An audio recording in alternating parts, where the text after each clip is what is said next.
ఈ రోజు మిరియాల అనే గ్రామ ప్రజలంతా కూడా ఒక నిజాయితీ గల రాజకీయ నాయకుడిని కోల్పోయారు. చక్రయ్య గ్రామ ప్రజలంతా కోరుకుంటున్నారు చక్రయ్య ఆత్మకు శాంతి కలగాలంటే తన హత్యకు కారణమైన వాళ్లకు కఠినమైన శిక్షలు పడాలి. ఈ రోజు రాజకీయం అంటే ప్రజల కోసం, రాజకీయం అంటే ప్రజల అభివృద్ధి కోసం అన్న మాట దగ్గర నుండి రాజకీయం అంటే స్వలాభం కోసం, రాజకీయం అంటే అక్రమాలు చేయడం కోసం, రాజకీయం అంటే అక్రమంగా డబ్బులు సంపాదించడం కోసం అన్న వరకు మాట వచ్చింది. దయచేసి తెలంగాణ ముఖ్యమంత్రులు రేవంత్ రెడ్డి గారు ఈ విషయాన్ని మీరు ఖచ్చితంగా మీ దృష్టికి వచ్చి ఉంటుంది అని వీళ్ళంతా కూడా కోరుకుంటా ఉన్నారు. ఈ హత్యకు కారణమైన వాళ్ళు పరోక్షంగా ప్రత్యక్షంగా ప్రతి ఒక్కరిని కూడా పార్టీలో నుండి తీసేయాలి. వాళ్లకు రాజకీయ చరిత్ర ఉండకుండా చేయాలి.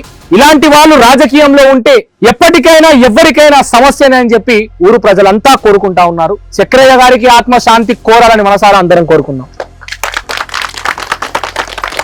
అంటే ఇలాంటి ప్రవర్తన ఉన్న వ్యక్తులు రాజకీయంలో ఉంటే చాలా మందికి సమస్యలు వస్తాయి. చాలా మంది 100% ఊరంతా ఒక్కలే కాదు. సరే చెప్పొచ్చు, చెప్పలేకపోవచ్చు. మాసోడు ధైర్యవంతుడు చెప్పగలుగుతాడు, మామూలు చెప్పలేకపోతాడు. మమ్మల్ని సర్వ ఇబ్బందులు పెట్టిండు. ఆశయాలు సాధిద్దానికి మేము రెడీగా ఉన్నాం. మాకేం ఇబ్బంది లేదు. యాడున్నది లోకము కలియుగాంతము అవ్వును కాయము. యాడున్నది లోకము, యాడున్నది లోకము కలియుగాంతము